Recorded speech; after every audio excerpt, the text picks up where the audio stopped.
സുന്ദരീസ്, എന്തൊക്കെയുണ്ട് വിശേഷം? എല്ലാവർക്കും സുഖല്ലേ? മൈക്ക് ഓണാണ്.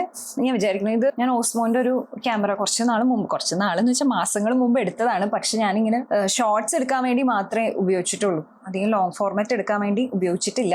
അപ്പൊ ഇന്ന് നമ്മുടെ കാര്യം എന്ന് പറഞ്ഞു കഴിഞ്ഞാൽ, ഞാൻ ഹൗസ് വാമിങ്ങിന് വേണ്ടിയിട്ട് പോവുകയാണ്. ഇന്ന് നമുക്ക് 2 ഹൗസ് വാമിങ് ഉണ്ട് കേട്ടോ. രാവിലെ ഒരെണ്ണുണ്ട്, രാത്രി ഒരെണ്ണുണ്ട്. അപ്പൊ രാവിലത്തേന് വേണ്ടിയിട്ട് ഞാൻ റെഡി ആവാണ്. സാരി ഓൾറെഡി ഇതേപോലെ പ്രീപ്ലീറ്റ് ചെയ്തിട്ടുണ്ട്. ഞാൻ ഇവിടെ ഫോട്ടോ കാണിക്കാട്ടെ. ഇതിന് മുന്നേ ഞാൻ ഇത് എങ്ങനെ ഉടുത്തിട്ടില്ലേ എന്നുള്ളത്. ഒരു ഷൂട്ടിന് വേണ്ടിയിട്ടായിരുന്നു അത് റെഡി ആയിട്ടുണ്ടായിരുന്നത്. അപ്പൊ എനിക്ക് എന്തായാലും പിന്നീട് എന്തെങ്കിലും ഒരു ഫംഗ്ഷൻ എന്തെങ്കിലും വരുമ്പോൾ ഇത് സ്റ്റൈൽ ചെയ്യണം എന്നുണ്ടായിരുന്നു. അപ്പൊ ഞാൻ സ്ലീവ്ലെസ് ബ്ലൗസ് വെച്ചിട്ടാണ് സ്റ്റൈൽ ചെയ്യണം. ഇതിന്റെ കൂടെ തന്നെയുള്ള ഒരു ബ്ലൗസ് പീസ് വെച്ചിട്ട് ഇങ്ങനെ ഹൈ നെക്കും ഫുൾ സ്ലീവും ആയിട്ട് അങ്ങനെയായിരുന്നു ഇട്ടിട്ടുണ്ടായിരുന്നത്. അങ്ങനെയൊന്നും നമുക്ക് ഫംഗ്ഷന് മുമ്പ് സ്റ്റൈൽ ചെയ്യാനേ പറ്റില്ല. കാരണം ഭയങ്കര ചൂടാ. ഇങ്ങനെ കഴുത്ത് ഇങ്ങനെ കുടുങ്ങിയിട്ടും ഫുൾ സ്ലീവും വെച്ചിട്ട് എനിക്ക് അത്ര ഇഷ്ടം. അപ്പൊ ഇത് സ്ലീവ്ലെസ് ബ്ലൗസ് എൻ്റെ കയ്യിൽ ഓൾറെഡി ഉണ്ടായിരുന്നു. ഇത് ഞാൻ തുന്നിപ്പിച്ചെടുത്തതാ. ഞാൻ ഇതേപോലത്തെ തന്നെ മിന്ത്രയിൽ നിന്ന് എടുത്തത് 5-6 കളറിലുള്ളതുണ്ട്. അപ്പൊ അതൊന്ന് മേടിച്ചു വെക്കൂ കേട്ടോ. ഞാൻ ഷോർട്സിൽ കാണിച്ചിട്ടുണ്ടായിരുന്നതാ. അപ്പൊ നമുക്ക് വേഗം റെഡി ആവാം. ആദ്യം തന്നെ സ്കിൻ കെയർ ഒക്കെ ചെയ്യണം. എന്നെ കണ്ടോ, ഇങ്ങനെ മോയ്സ്ചറൈസർ ഒന്ന് അപ്ലൈ ചെയ്യാണ്ടിരുന്നു കഴിഞ്ഞാൽ ഇവിടെയൊക്കെ ഇങ്ങനെ തൊലി പൊളിഞ്ഞു പോകും. ഭയങ്കര ചൊറിച്ചിലുമാണ്. നമുക്ക് തുടങ്ങാം. അപ്പൊ ടോണർ ജസ്റ്റ് ഒന്ന് ഡാബ് ചെയ്ത് കൊടുക്കാം കേട്ടോ. പിന്നെ ഇതാ സ്നെയിൽ മ്യൂസിൻ. പിന്നെ ഹൗസ് വാമിങ് വന്നിട്ട് എന്റെ ട്രെയിനറിന്റെ ആണ്, എന്റെ ജിം ട്രെയിനറിന്റെ. അപ്പൊ അവനായിട്ട് എനിക്ക് തോന്നുന്നു ഒരു 2.5 വർഷത്തോളം ഉള്ള പരിചയമുണ്ട്. അപ്പൊ കുറച്ചു നാളായി വീട് പണിയുടെ ഇതില് ആയിരുന്നു. അപ്പോഴാണ് എനിക്കത് എന്റെ ഹസ്ബൻഡിനും അതെ വീടൊക്കെ കാണാനായിട്ട് ഭയങ്കര ഇഷ്ടം. ഏട്ടനും ഇപ്പോൾ ട്രെയിൻ ചെയ്യുന്നുണ്ട്. നാട്ടിലുള്ള സമയത്താണെങ്കിൽ എൻ്റെ ഒപ്പം വരും ജിമ്മില്. അപ്പൊ ഏട്ടന്റെയും ട്രെയിനറാണ് ഹരീഷ്. അപ്പൊ ഞാൻ ശരിക്കും ഭയങ്കര എക്സൈറ്റഡ് ആ വീട് കാണാനായിട്ട്. ഞാൻ ആക്ച്വലി കണ്ടിരുന്നു ഇതിന് മുന്നേ. അന്ന് പുള്ളപ്പ് ചെയ്യാൻ പോയില്ലേ നമ്മള്. അപ്പൊ അവന്റെ വീട്ടിൽ നിന്ന് തന്നെയായിരുന്നു ചെയ്തിട്ടുണ്ടായിരുന്നു. അവന്റെ വീട്ടിൽ പുള്ളപ്പ് ബാറൊക്കെ ഉണ്ട്. അപ്പോ അന്ന് ഓൾമോസ്റ്റ് ആയിട്ടുണ്ടായിരുന്നു പണി. ഇപ്പൊ ഫുള്ള് കഴിഞ്ഞ് ഇന്ന് ഹൗസ് വാമിങ്. ശരിക്കും ഒരു സന്തോഷാലേ വീട് എന്ന് പറയുന്നത്.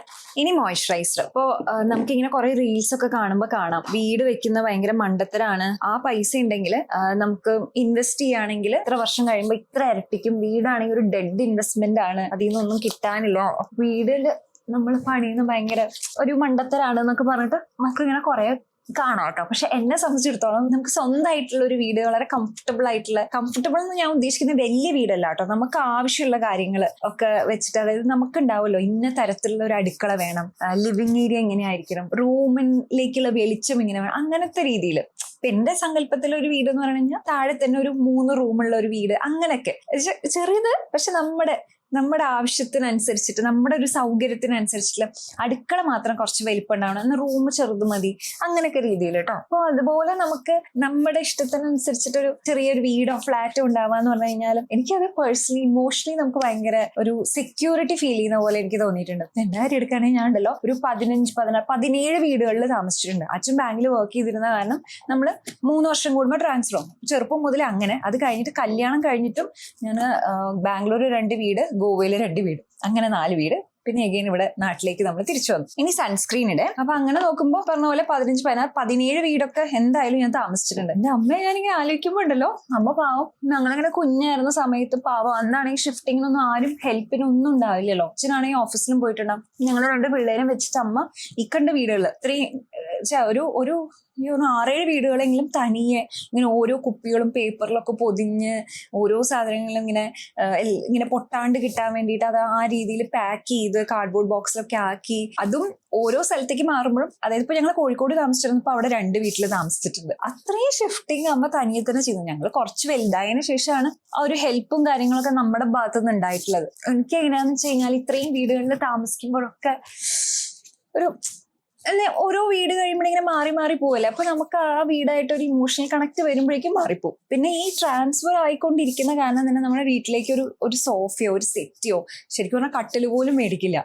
അപ്പൊ നമ്മൾ പലപ്പോഴും നിലത്ത് ബെഡ് ഇട്ടിട്ടാണ് കിടക്കാം. ഇതൊക്കെ കൊണ്ടുപോകണ്ടേ, വലിയ പാടല്ലേ ട്രാൻസ്ഫർ ആകുമ്പോൾ കൊണ്ടുപോവാന്ന് പറയുന്നത്. അതൊക്കെ ഉള്ള ബുദ്ധിമുട്ടുകളിലൂടെ അങ്ങനെ എനിക്ക് തോന്നിയോണ്ടാന്ന് തോന്നി. എന്നെ സംബന്ധിച്ചിടത്തോളം വീടെന്ന് പറഞ്ഞു കഴിഞ്ഞാൽ അത് ഒരു ഭയങ്കര ഒരു ഇമോഷണലി അതെനിക്കൊരു സെക്യൂരിറ്റി തരുന്ന ഒരു കാര്യം പോലെയായിട്ട് തോന്നാറുണ്ട് കേട്ടോ. എനിക്ക് തോന്നുന്നു നമ്മൾ മലയാളികൾക്ക് അങ്ങനെയാണ് എന്നുള്ളത്. നമുക്ക് സ്വന്തം വീട് എന്നുള്ളത്, അത് ചെറിയ വീടാണെങ്കിലും അതിൽ നമുക്ക് ഇങ്ങനെ ഒരുപാട് ഒരു സന്തോഷവും സമാധാനവും കിട്ടുന്നുണ്ട്. ഇങ്ങനെ എത്ര പേര് വന്ന് പറഞ്ഞാലും, അതായത് നമുക്ക് അത് ഇൻവെസ്റ്റ് ചെയ്താൽ പൈസ കൂടുതൽ കിട്ടും, വാടകയ്ക്ക് താമസിക്കുന്നത് നല്ലതെന്ന് പറഞ്ഞാലും ഒരു വലിയൊരു വിഭാഗം ഇതിൽ വിശ്വസിക്കുന്ന, എന്നെ പോലെ തന്നെ വിശ്വസിക്കുന്ന ഒരാളായിട്ട് എനിക്ക് ഫീൽ ചെയ്തിട്ടുണ്ട്. ഇത് അക്വലോജിക്കയുടെ ഡീറ്റ് ആൻഡ് സൺസ്ക്രീൻ സ്പ്രേ ആണ്. ഞാൻ ട്രാവൽ ചെയ്യുമ്പോൾ മാത്രം ഉപയോഗിക്കുന്ന, അല്ലെങ്കിൽ ഞാൻ ഉപയോഗിക്കാറില്ല, കാരണം സ്പ്രേ പെട്ടെന്ന് തീർന്നു. ഇതിപ്പോ കുറേ നാളായി ട്രാവൽ ചെയ്യാത്ത കാരണം യൂസ് ചെയ്തിട്ട് എക്സ്പയറി തീരുന്നേക്കാട്ടിലും മുന്നേ തീർക്കാന്ന് വിചാരിച്ച് യൂസ് ചെയ്യണതാണ് കേട്ടോ. അപ്പൊ അതാ നമ്മുടെ സ്കിൻ കെയർ സംഗതികൾ കഴിഞ്ഞു. ഇനി നമുക്ക് ഹെയർ സെറ്റ് ചെയ്തതിന് ശേഷം മേക്കപ്പ് ചെയ്യാം എന്നാണ് എനിക്ക് തോന്നുന്നത്. അതെ, കാരണം അല്ലെങ്കിൽ ഈ ചൂട് കാറ്റ് ഇങ്ങനെ മുഖത്തേക്ക് അടിച്ചിട്ട് മേക്കപ്പ് ഒക്കെ മെൽറ്റ് ആയി പോകാൻ ചാൻസ് ഉണ്ട്. അപ്പൊ ആദ്യം തന്നെ ഓലാഫ്ലെക്സ് കേട്ടോ അതിട്ടിട്ട് നമുക്ക് മുടിയിലെ ജടയൊക്കെ കളയാം.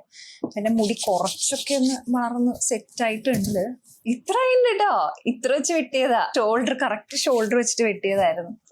കുഴപ്പമില്ല, പക്ഷെ ഉള്ളില്ല, നന്നായിട്ട് കൊഴിയണുണ്ട്. ഓക്കെ, ഇനി വന്നിട്ട് നമുക്ക് സെറ്റിംഗ് സ്പ്രേ, സെറ്റിംഗ് അല്ല കേട്ടോ, ഹീറ്റ് പ്രൊട്ടക്ടിങ് സ്പ്രേ അപ്ലൈ ചെയ്യാം. കുറച്ച് നനവുണ്ട്, ആ നനവ് കൊടുക്കനെ തന്നെ നമുക്ക് ബ്ലോ ഡ്രൈ യൂസ് ചെയ്താൽ മതി കേട്ടോ. കുറെ പേര് പറഞ്ഞിരുന്നു ഇങ്ങനെ ചെയ്തിട്ടും അവരുടെ ലാസ്റ്റ് ചെയ്യുന്നില്ല എന്നുള്ളത്. ബ്ലോ ഡ്രൈ ഉണ്ടല്ലോ, നമുക്ക് എന്തായാലും ഒരു സെറ്റിംഗ് സ്പ്രേ കൂടി വെച്ച് ഒന്ന് റെഡിയാക്കിയാൽ മാത്രമേ ലാസ്റ്റ് ചെയ്യുള്ളൂ. ഇന്നിപ്പോ ഞാൻ കാണിച്ചു തരാം കേട്ടോ, കാരണം ഇന്നിപ്പോ രാവിലെ ഞാൻ സെറ്റ് ചെയ്യുന്നതല്ലേ. സെറ്റ് ചെയ്തതിന് ശേഷം ഞാൻ മൊത്തം പ്രോസസ്സ് കഴിഞ്ഞിട്ട് ഇത് വൈകിട്ടത്തെ ഫംഗ്ഷന് പോകുമ്പോഴും അതേപോലെ നിൽക്കുന്നുണ്ടോ എന്നുള്ളത് ഞാൻ കാണിച്ചു തരാം. ഇപ്പൊ നമുക്ക് ഹൈലേക്ക് ഇടാം കേട്ടോ, ഭയങ്കര സൗണ്ട് ആയിരിക്കും കേട്ടോ. ഏകദേശം ഈ ഒരു രീതിക്ക് ഇരുന്നോട്ടെ, കാരണം നമ്മൾ ഇത് കഴിഞ്ഞിട്ട് എന്തായാലും സ്ട്രെയിറ്റ്നർ യൂസ് ചെയ്യും കേട്ടോ. ഞാൻ ഇങ്ങനെ തന്നെ ഫുള്ള് മുടി ഞാൻ ഒന്ന് സ്ട്രെയിറ്റൻ ചെയ്യാൻ പോവാ. സ്ട്രെയിറ്റ് ചെയ്യാൻ ബ്ലോ ഡ്രൈ ചെയ്യാൻ വേണ്ടി പോവാണ്. അപ്പൊ എല്ലാ സെക്ഷനിലും നന്നായിട്ട് ഹീറ്റ് പ്രൊട്ടക്ടിങ് സ്പ്രേ അപ്ലൈ ചെയ്യാം കേട്ടോ. നല്ലോണം വലിച്ചു പിടിക്കണം കേട്ടോ, ആ ഒരു ടെൻഷൻ ക്രിയേറ്റ് ചെയ്യണം. എന്നിട്ട് ഇതേപോലെ വലിച്ചു കൊടുക്കാം.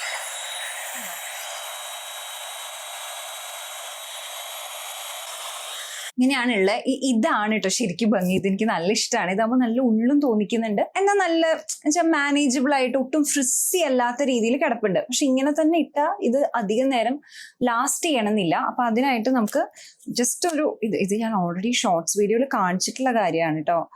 ജസ്റ്റ് നമുക്ക് നമ്മുടെ കയ്യിലുള്ള ഏതെങ്കിലും ഒരു സ്ട്രെയിറ്റ്നർ വെച്ചിട്ട് നമുക്കൊന്ന് ഓടിച്ചു വിടുക എന്നുള്ളത്. ഒന്ന് ചൂടാവട്ടെ കേട്ടോ. ഇത് ഡൈസൺ ആണ്, ഇത് വേണമെന്നില്ല കേട്ടോ. നമ്മുടെ സാധാരണ സ്ട്രെയിറ്റ്നർ ഏതാണുള്ളതെന്ന് വെച്ച് കഴിഞ്ഞാൽ ഫിലിപ്സിന്റെയോ അല്ലെങ്കിൽ ഐക്കോണിക്കിന്റെയോ അതിന്റെയൊക്കെ ഏതാ സ്ട്രെയിറ്റ്നർ ഉള്ളതെന്ന് വെച്ച് കഴിഞ്ഞാൽ അത് വെച്ചിട്ട് നമുക്കൊരു 165 മതിയും തോന്നുന്നുണ്ട്.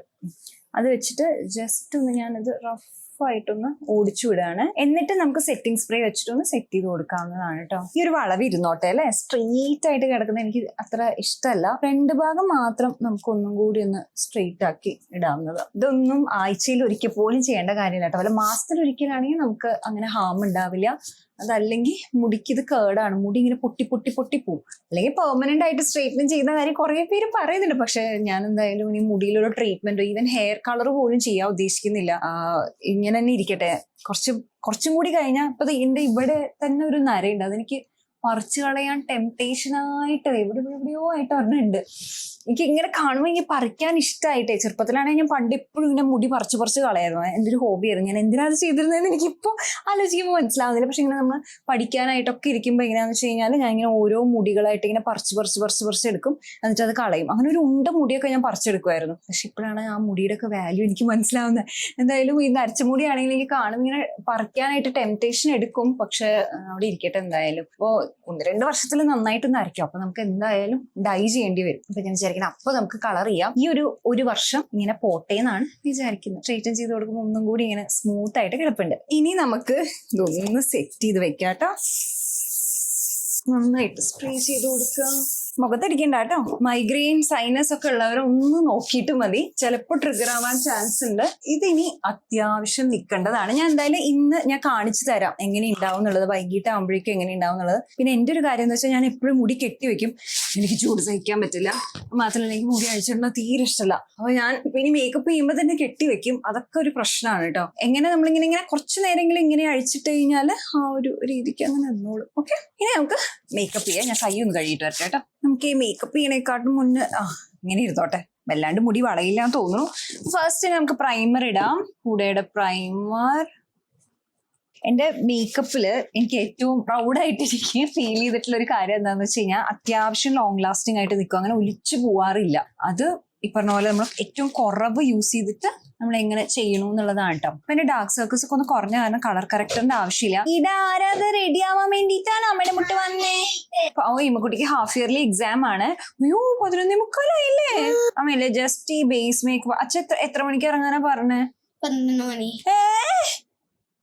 നോ, എന്നോട് 12:15 ഇറങ്ങിയാൽ മതിയോ എന്ന് ചോദിച്ചിട്ട് വരുമോ? ജസ്റ്റ് കൺസീലർ, അതേപോലെ തന്നെ ബ്ലഷ് കേട്ടോ. ഇത് ഹുഡയുടെ തന്നെ ബ്ലഷ് ആണ്. ബേസ് മേക്കപ്പ് നമുക്ക് ഇത്ര തന്നെ ഉള്ളൂ. ഇനി എന്തൊന്ന് ബ്ലെൻഡ് ചെയ്തെടുക്കാം. അപ്പോഴേക്കും ഞാൻ ഇമ്മക്കുട്ടിയുടെ ഡ്രസ്സ് ഒന്ന് തേച്ചെടുക്കട്ടെ. ഇതാണ് കേട്ടോ ഇമ്മക്കുട്ടിയുടെ പട്ടുപാവാട. ഇതൊന്ന് നമുക്ക് സ്റ്റീം ചെയ്തെടുക്കാം. മറ്റേ പുതിയ കുറച്ച് പട്ടുപാവാടകളൊക്കെ ഉണ്ടായിരുന്നു, അത് നമ്മൾ തേക്കാൻ കൊടുത്തിട്ട് ഇന്നലെ മേടിക്കേണ്ടതായിരുന്നു. പക്ഷെ ഇന്നലെ എന്തൊക്കെയോ തിരക്ക് കാരണം അത് വിട്ടുപോയി.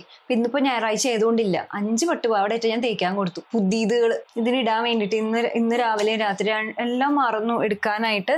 അപ്പൊ ഇന്നിപ്പോ അവര് അവിടെ ആ സ്ഥലത്ത് ഉണ്ടാവില്ലല്ലോ. ഇനിയിപ്പോ നമ്മള് പോയി അന്വേഷിച്ച് അവരെ കണ്ടുപിടിച്ചാലും അവർക്ക് ബുദ്ധിമുട്ടാവില്ല. ഇനിയിപ്പോ അത് ലീവുള്ള ദിവസം വന്ന് തുറന്ന് എടുക്കാനൊക്കെ ഭയങ്കര മണ്ടത്തരായിപ്പോയി. അപ്പൊ അതുകൊണ്ട് ഈ കുട്ടിക്ക് പഴയ പട്ടുപാവാട ഞാൻ തേച്ചെടുക്കും. ഇത് പാകമല്ല ശരിക്കും. അപ്പൊ ഇന്നലെ ഞാൻ തുന്നി ഒന്ന് ലൂസാക്കി എടുക്കുകയാണ് ചെയ്തത്. ഇനിയിപ്പോ പാകമാവുമെന്ന് ഞാൻ വിചാരിക്കുന്നു. ഈ മോന്റെ പട്ടുപാവാട എപ്പോഴും ഇങ്ങനെയാണ് കേട്ടോ തുന്ന. അതായത് ഇവിടെ കണ്ടൊരു പെറ്റിക്കോട്ട് പോലെ. അങ്ങനെ ആകുമ്പോ വേറെ പെറ്റിക്കോട്ട് ഇടുക വേണ്ട. അത് മാത്രമല്ല അരഭാഗത്തുനിന്ന് ഊരി പോവൂല. കുട്ടി എന്താ ടീനാണോ? ടീനല്ലേ? ട്വീനല്ലേ?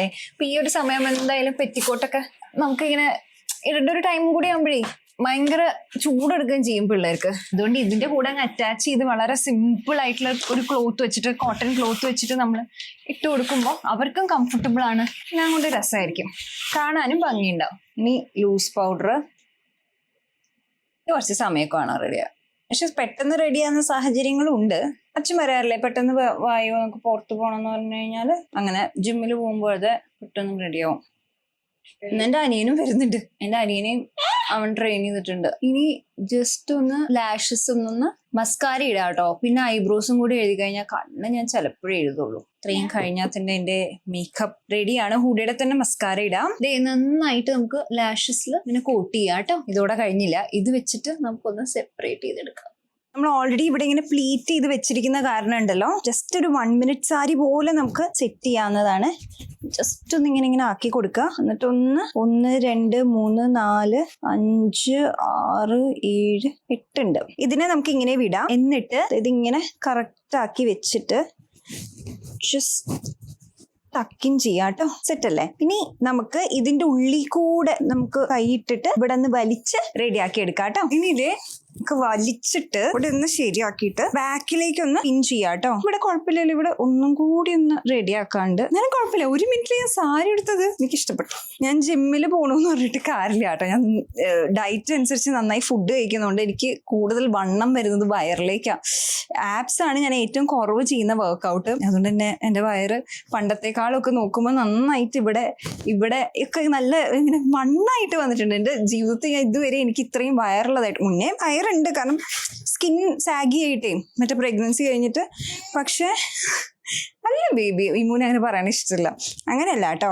അപ്പോൾ ഇത് പക്ഷേ എനിക്ക് ഇപ്പോൾ ഫുഡിങ് ഞാൻ തോന്നുന്നു നല്ല വയറുണ്ട്. പക്ഷെ എന്നാലും ശരിക്കും ഞാൻ എൻ്റെ ബോഡിയിൽ ഏറ്റവും ഹാപ്പി ആയിട്ടുള്ളത് ഇപ്പോഴാണ് കേട്ടോ. അതിലാണ് ഞാൻ കൂടുതൽ സന്തോഷം കണ്ടെത്തുന്നത്. എനിക്ക് വയറിത്തിരി കൂടിയാലോ അവിടെ ഇവിടെ വണ്ണം കൂടിയാലോ ഒന്നും എനിക്ക് ഒരു കുഴപ്പമില്ല. എനിക്ക് നല്ല സ്ട്രോങ് ആയിട്ട് ഫീൽ ചെയ്യുന്നുണ്ട്. അത് ജിം കാരണം തന്നെയാണ്. പിന്നെ ആ ഡയറ്റ് നോർമൽ സിമ്പിൾ നമ്മുടെ ഡയറ്റ് തന്നെയാണ്. പക്ഷെ നല്ലത് നോക്കണേൻ്റെ ഒരു ബെനിഫിറ്റ് ഉണ്ട്. സാരി ഡ്രൈപ്പിംഗ് കഴിഞ്ഞ് ലിപ്സ്റ്റിക് ഇട്ടേ മുടി അഴിച്ചിടുകയാണ്. അമ്മയും ഇമ്മക്കുട്ടിയും മാച്ചിങ് അല്ലേ? ആണ്. ഇമ്മൂന്റെ മുടി കാണാൻ നല്ല രസമുണ്ട് കേട്ടോ. എനിക്ക് ഭയങ്കര ഇഷ്ടമാണ് ഇമ്മൂന്റെ മുടി. എനിക്ക് ഇതേപോലെ സ്ട്രെയിറ്റ് ഹെയർ വേണമെന്നാണ് ആഗ്രഹം. പക്ഷെ ഇമ്മയ്ക്ക് ആഗ്രഹം ഇങ്ങനത്തെ മുടി വേണമെന്നാ, എന്റെ പോലെ കേളി ഹെയർ വേണമെന്നാണ് ഇമ്മയുടെ ആഗ്രഹം. എന്നിട്ട് എന്നോട് പറയാ കേളി ചെയ്ത് തരാം. ലിപ്സ്റ്റിക് ഇടുകയാണ് കേട്ടോ. ജസ്റ്റ് ഒന്ന് സ്വിസ് ബ്യൂട്ടിയുടെ ലിപ് ലൈനർ വെച്ചിട്ടൊന്ന് ഔട്ട്ലൈൻ ചെയ്യാം. എന്നിട്ട് ഇത് വന്നിട്ട് റോക്ക് ഓൺ എന്ന് പറഞ്ഞിട്ടുള്ള ഷെയ്ഡാണ്. ഇതൊന്ന് ഇട്ട് കൊടുക്കാം കേട്ടോ.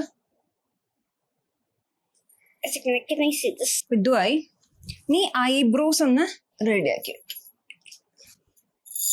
എടാ കണ്ണെഴുതായിരുന്നടാ നമുക്ക്. ഓക്കെ ആണോ? ഭയങ്കര റയർ ആയിട്ടാട്ടോ ഇമ്മക്കുട്ടി കണ്ണെഴുതാറില്ലേ. ഇങ്ങനെ എഴുതുമ്പോ ഇങ്ങനെ കണ്ണ് നിറയും. ചെലപ്പോ ശരിയാ. കുഞ്ഞിന്റെ സെറ്റ് അല്ലേ? ഇങ്ങോട്ട് നോക്കൂ, ഒന്ന് വാലിടാം. പൊട്ടുകുത്താം എന്നാ പിന്നെ അഴിച്ചിടാം. അമ്മയ്ക്ക് മുടി കെട്ടിയത് ഇഷ്ടപ്പെട്ടില്ല, ടൈറ്റ് ആയില്ല, അങ്ങനെ ആകെ മൊത്തം പ്രശ്നം. നമുക്ക് എന്ത് ചെയ്യാം? ഇഷ്ടം, സാറ്റിസ്ഫാക്ഷൻ. ഒരു കാര്യം ചെയ്യാം, നിർത്താം നമുക്ക്. ഇങ്ങനെയാണോ ഇഷ്ടം? നോക്കട്ടെ. എന്തായാലും എന്താ കുഞ്ഞു റെഡിയാണ്, ഞാനും റെഡിയാണ്. ഇതാ എൻ്റെ മേക്കപ്പ്, ഹെയർ ഞാൻ വന്നിട്ട് കാണിക്കാം കേട്ടോ. അതുപോലെ തന്നെയാണ് എന്നുള്ളത്. എനിക്ക് ഇങ്ങനത്തെ ഒരു ചെറിയൊരു വേവിനെസ് അങ്ങനെയുള്ള ഇഷ്ടം. പക്കാ ഇങ്ങനെ സ്ട്രൈറ്റ്. ഇതിപ്പോ കുഞ്ഞുവിന്റെ മുടിയിലുണ്ട് ചെറിയൊരു വേവിനെസ്. നമുക്ക് റെഡി ആണ്, പോവാം. അപ്പോഴാണ് നമ്മൾ ഓർത്ത ഗിഫ്റ്റ് പാക്ക് ചെയ്തിട്ടില്ല എന്നുള്ളത്. ആക്ച്വലി ഞാൻ രാവിലെ തന്നെ പാക്ക് ചെയ്യാന്നൊക്കെ വിചാരിച്ചായിരുന്നു. പിന്നെ ഞാൻ റെഡി ആയൊക്കെ വന്നപ്പോഴേക്കും നല്ല ലേറ്റ് ആയിരുന്നു. പിന്നെ ഏട്ടൻ തന്നെ പാക്ക് ചെയ്ത് തുടങ്ങിയിട്ടുണ്ടായിരുന്നു. പ്രീതിയുടെ ആ ഒരു ഫുഡ് പ്രൊസസ്സർ ഇല്ലേ, അതാണ് കേട്ടോ നമ്മൾ ഗിഫ്റ്റായിട്ട് കൊടുക്കണത്. അപ്പോൾ ഇതേ നമ്മൾ ഇറങ്ങാണ്. അപ്പോൾ ഇതാ നമ്മൾ വീട്ടിലെത്തി. നല്ല രസമായിട്ടുള്ള വീട്. ബെസ്റ്റ് പാർട്ട് എന്താണെന്നറിയോ, നല്ല ഇങ്ങനെ പ്രകൃതിയുടെ ഉള്ളിലുള്ളൊരു വീടാണ്. അതാണ് എനിക്ക് ഏറ്റവും ഇഷ്ടപ്പെട്ട ഒരു കാര്യം. നിറയെ മരങ്ങളും ഒക്കെ. അതാണ് കേട്ടോ എൻ്റെ ട്രെയിനർ. എൻ്റെ കുറേ വീഡിയോസിൽ നിങ്ങൾ കണ്ടിട്ടുണ്ടാവും അല്ലേ. അപ്പോൾ വീടൊക്കെ ഞങ്ങളെ ചുറ്റി നടന്ന് കണ്ടു, കുറേ ഫോട്ടോസൊക്കെ എടുത്തു. നല്ല അടിപൊളി ഫുഡായിരുന്നു. ഫുഡൊക്കെ കഴിച്ച്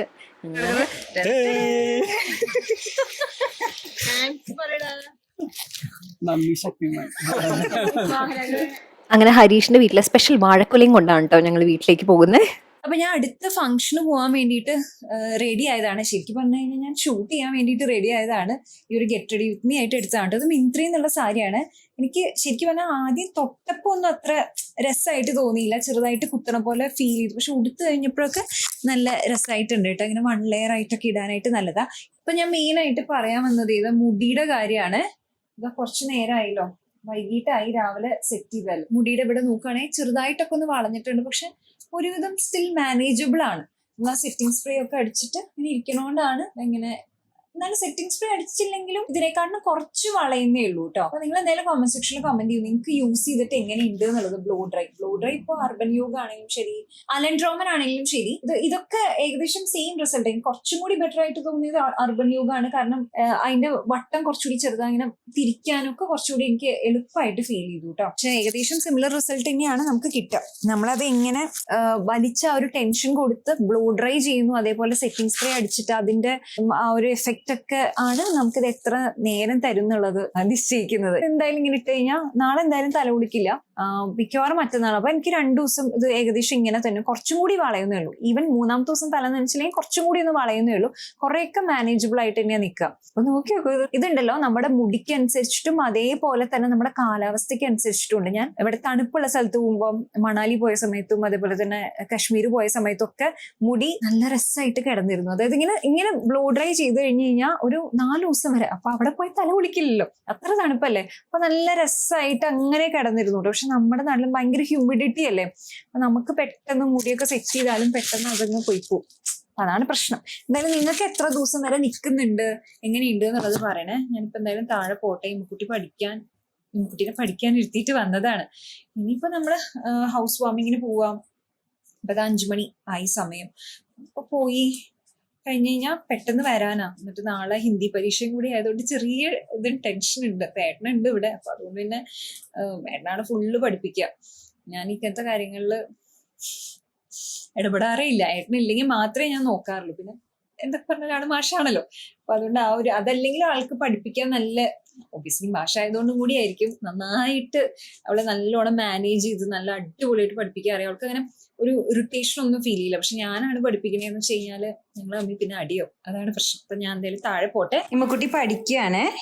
ഇമ്മക്കുട്ടി അച്ഛനും വരുന്നില്ല എന്ന് പറഞ്ഞു പഠിക്കാൻ വേണ്ടിയിട്ട്. കുറെ കൂടി പഠിക്കാനുണ്ട്. വിഷമിക്കണ്ട കേട്ടോ.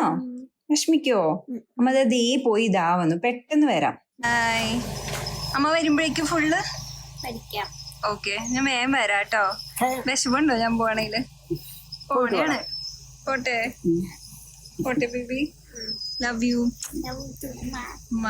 ഓക്കെ, അപ്പൊ ഞാൻ പരിപാടി കഴിഞ്ഞ് തിരിച്ചെത്തിട്ടോ. ഇനി ഞാൻ കാണിച്ചു തരാം. ഇതാ ഇപ്പൊ നമുക്ക് രാവിലെ നമ്മൾ ചെയ്തതും ഇപ്പോഴത്തെയും ആ ഒരു ഡിഫറൻസ് മനസ്സിലായില്ലേ? ഇവിടെ ഇങ്ങനെ ഒരു ചെറിയ വേവിനെസ് ഉണ്ട്. എന്നാലും ഞാൻ പറയുന്നത് എന്താ വെച്ച് കഴിഞ്ഞാൽ കുറച്ചുകൂടി ഫ്രീ ആയിട്ട് ഇരിക്കുന്നുണ്ട്. അതല്ലെങ്കിൽ എന്റെ മുടി കുറച്ചിങ്ങനെ ബുമ്മിരിക്കുന്ന മുടിയാ. അത് വെച്ച് നോക്കുമ്പോൾ കുറച്ച് ബെറ്റർ ആണ്. ഇതിങ്ങനെ ഏകദേശം ഈ ഒരു രീതിക്ക് ഞാൻ നേരത്തെ പറഞ്ഞ പോലെ ഒരു 2 ദിവസം 3 ദിവസം വരെയൊക്കെ നിൽക്കൂട്ടോ. അപ്പൊ ഇനി ഞാൻ എന്തായാലും ബ്ലോഗ് ഇവിടെ നിർത്തിട്ടെ. ഇമ്മക്കുട്ടിയുടെ അടുത്ത് പോയിട്ട് ഇനി ബാക്കി പഠിക്കാനുള്ളതൊക്കെ ഒന്ന് സെറ്റ് ആയോ എന്നുള്ളത് നോക്കണം. കുറച്ച് ട്രാഫിക് ഉണ്ടായിരുന്നു, പോയി വരാൻ കുറച്ച് ലേറ്റ് ആയി. ഞാൻ നല്ല ടയേർഡുമാണ്. അപ്പൊ ഞാൻ എന്തായാലും പോട്ടെ. ഇനിയിപ്പോ നമുക്ക് അടുത്ത വീഡിയോയിൽ കാണാം. അതൊരു bye. Take care. Love you all. By.